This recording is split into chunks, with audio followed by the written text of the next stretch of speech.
Welcome back to Cape Ann today, folks. We are joined by Max Schenk. He is with the Gloucester Health Department. How are you, Max? I'm doing great, folks. How are you today? Great. Thanks for joining us. No, thanks Okay, for having me. obviously, we're still living in the pandemic. There's a lot of facts and figures out there. Can you give us the latest on infection rates, hospitalizations, et cetera? Sure, absolutely. So, new cases between January 6th and the morning of January 9th, were at 248. So, still pretty high for that time frame. Active cases were at 164.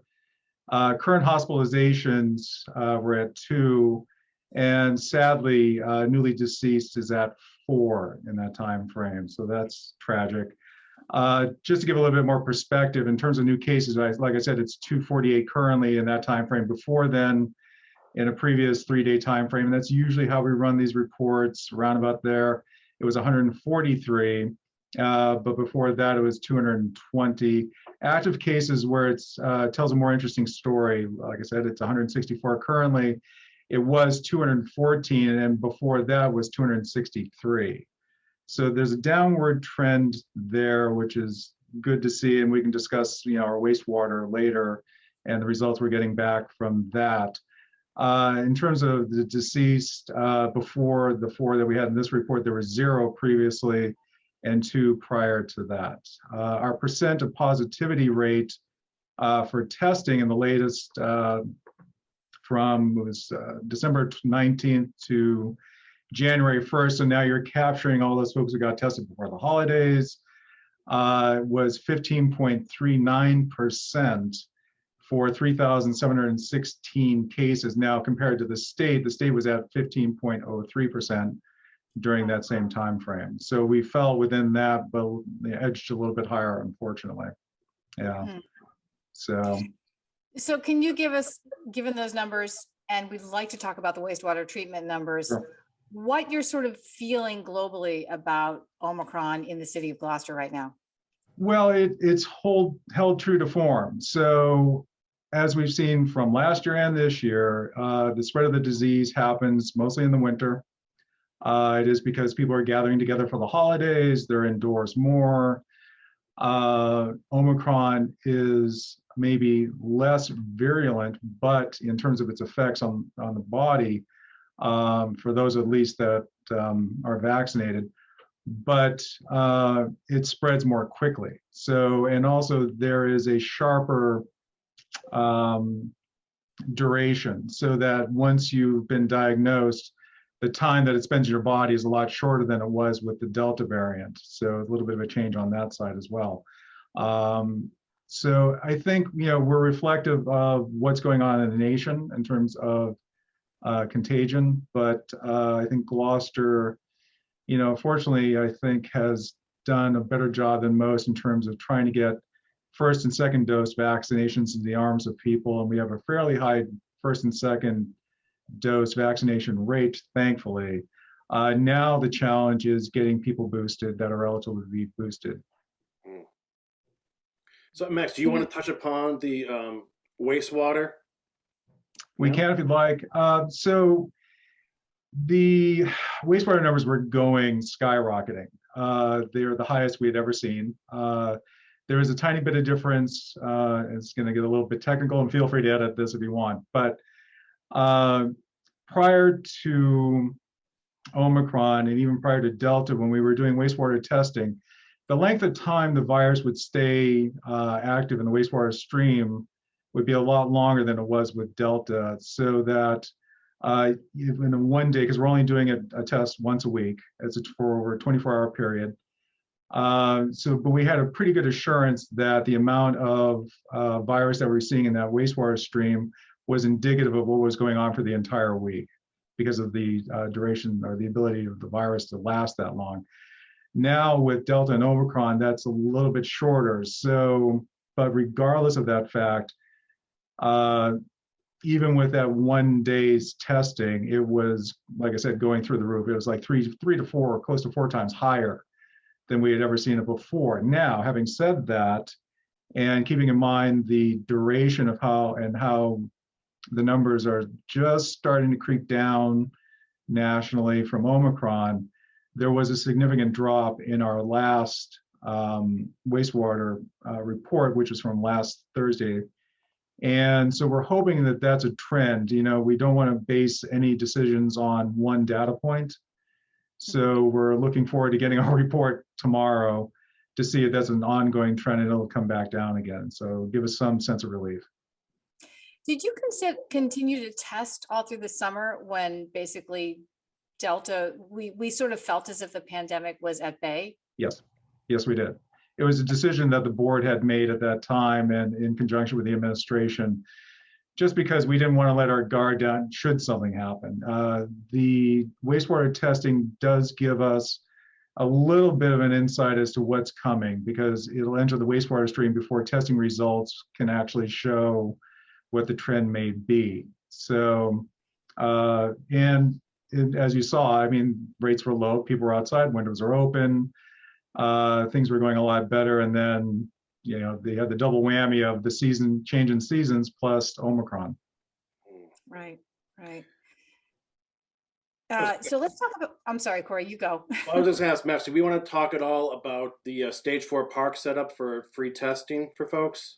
Absolutely. So by way of background, our partners at the Open Door were kind enough to work with Curative, the testing company, to open up a site at their Emerson Ave location, and they suffered from their own success. They were getting upwards of 300, I think a maximum of 400 people showing up a day, which totally overwhelmed operations there. And of course, for those who know Emerson Ave, it's a little bit narrow. They tried using police. They were also allowing walk-ups as well as doing reservations and an appointment. So given all that, they had to shut down operations. Curative reached out to our office and asked, is there any way that the city has a site that could help support our operations? Obviously, there's a need, and it's very obvious there's a need.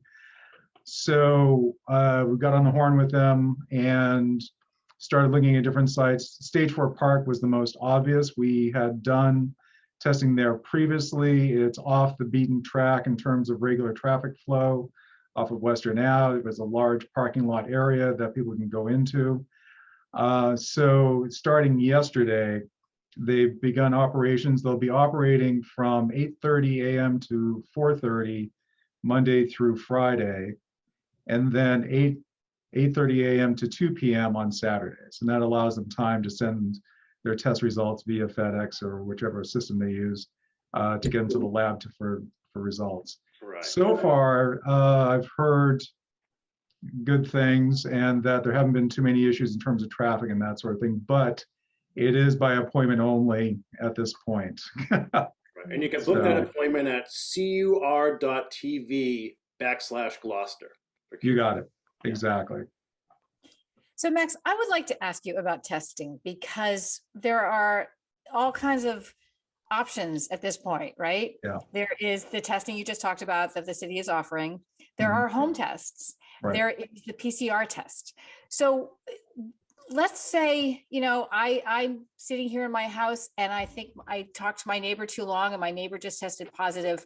Where should I go get a test? Should I go get a test? So here, let's roll back to your initial point, which is that there are a number of tests. Right. And where it gets confusing is people hear home test, antigen test. Home tests are antigen tests. So let's make that a little bit easier. And the antigen tests detect certain proteins that are part of the COVID virus. The PCR test, and please don't make me spell that out because it's a long one, but the PCR test is essentially a molecular test. It's more detailed. It will tell you even if the virus is no longer active and you're no longer having symptoms, whether or not the virus is in your body. So for those folks who get the at-home tests, generally speaking, what you want to do is you only want to get those tests if you're feeling symptomatic. Now, the reason for that is because the antigen tests are best used when the virus is at a high load in your body, and that usually is when you're symptomatic. The reason why they usually give you 2 tests is because people naturally get the test saying, I just want to know. And so they go ahead and get a test, and the test reads negative because the viral load isn't high enough possibly in their system. So in the next day or two, and this has happened, and I'm sure you've heard these stories as well, that's why I tested negative, and the next day I felt like garbage. And so that's because that's how fast this virus goes, at least this version of it. And you then can take the second test, double check, and see whether or not it's, and we forget often that, by the way, there's still seasonal viruses going around like the regular flu. It could be the regular flu, it could be other things that are happening, not just a COVID response. So that's that one. Forgive me. So the PCR test is more detailed. It's considered the gold standard. The thing you have to watch out for with a PCR test is that it will detect COVID in your system, even if you are no longer symptomatic or even at a threat for spreading the disease. So you have to kind of balance out which version you're going to be using depending on what situation you're in. And the PCR test is what they're doing at Stage 4 Park. That's correct. Right. Yep. So then I want to return to the at-home tests, because I know quite a few people who say, oh, don't worry, I'll come visit you. I'll just do a test right before I go. And that makes no sense, right? From what you just said. It is not best practice. Let's put it that way. I think, and I'm probably, our family is just as guilty, where you're not symptomatic, but well, here's the thing. It is a matter of checks and balances in terms of risk assessment. So if you're asymptomatic and you take the test and it comes up negative, you should still be following certain guidelines, meaning you want to make sure you're 6 feet apart from people, that you're in a well-ventilated area, that you're using a mask when possible of some sort or another. If you're using cloth masks, double layered, et cetera. But people do take chances, and hopefully it works out for you. But there are no guarantees, and there are no guarantees that if you're asymptomatic, that you don't have the virus. So, yeah, it's a challenge on that side. And lastly, Max, I just want to ask about the schools and what the city approaches as far as testing and navigating through this as well. No, so the schools have their own challenges, obviously. Now, for our side of it, I think one of the questions you had mentioned is, and actually, Heather, this gets back to your other concern.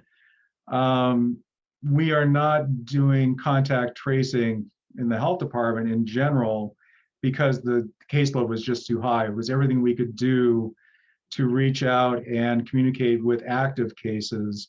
So what we've done is go to them and ask them and give them the criteria for what constitutes a close contact, and ask them to reach out to those folks that meet that criteria and let them know. Now, if you're asymptomatic, if you've been in close contact and you're asymptomatic in terms of the general public, you can go about your business.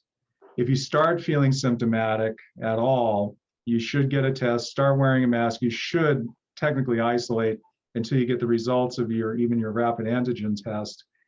And if you're negative from that, so be it. But you should wear a mask and continue to monitor your symptoms for the next 14 days. And the governor has recently allocated something like 23 million tests to the school systems in Massachusetts. Do you feel as if that's going to be really helpful for the city of Gloucester? Well, the school committee, I think rightfully so, was concerned because, and this, Corey, this kind of gets back to what you're asking originally. They have their own system, so they do have to be concerned about close contacts. They have to be concerned about whether or not a case was discovered in the schools or happened outside of the schools. Now they are testing, have been actively testing in the schools as part of their test and stay program, which is excellent, but that doesn't account for cases outside of the school. So this will give the schools an opportunity to reach out to families, provide them with test kits, and hopefully capture that information in that case before they even get into the schools and become an exposure risk. Gotcha. Yeah, that seems really helpful. Yeah. So Max, if people want to get COVID-19 alerts or whatnot through the city, how can they go about doing that? Well, there is, on the city website, there is the COVID alert banner again. So gloucester-ma.gov. You'll look at the top, you'll see a COVID alert banner. If you're signed up to receive notifications of new alerts or any changes to the site, you'll get that. There's also our Facebook page, Gloucester Health Department on Facebook. We'll update folks that way. We also have on the city website under departments, and then there's a COVID-19 tab under health department. It'll give you updates on any information that we have. We try to update our COVID numbers information as often as possible, and any relevant information that the public can use to help make good decisions. We try to get there as fast as we can. Gotcha. And can I just ask one more time, or not one more time, but how about the availability of home tests? Do you know anything about that? Can you, because everyone's looking for them, right? I can give you a personal experience. It was ironic because obviously, when the state had sent us test kits to provide to folks at or below the poverty level, we were surrounded by test kits for a long while, but I had to go to the Walgreens near where I live, and I had the same experience everybody else did. I happened to get there just at the right time. I had to call ahead. They said, we don't have them now, call, or come by the next day when we're expecting a new shipment. Went in, they had a limit on the number that you could get, and that was it. So we're still at that stage. The only recommendation I can give to people, honestly, is that to do the exact same thing, to call ahead, find out when they get their supplies in, and be the first ones in line if you can. Otherwise, obviously the federal government is saying that they are going to be providing test kits to those who are willing or able to ask for them when that becomes available sometime in the month, as well as I just recently heard that they might be providing KN95 or better masks to make those available. So, but again, yet to be determined and when that's going to happen. Right. Okay, great. All right, Max Schenk from the Gloucester Health Department. We appreciate your time and all the work you're doing. We're looking forward to speaking with you a lot more. Hopefully the subject lightens a little bit. It would be nice. Again, thanks for your time, and we enjoy the conversation. Well, thank you. Thank you for the work that you do to help us out to get the word out. Interested in a sponsorship? Email sponsor@1623studios.org to learn more.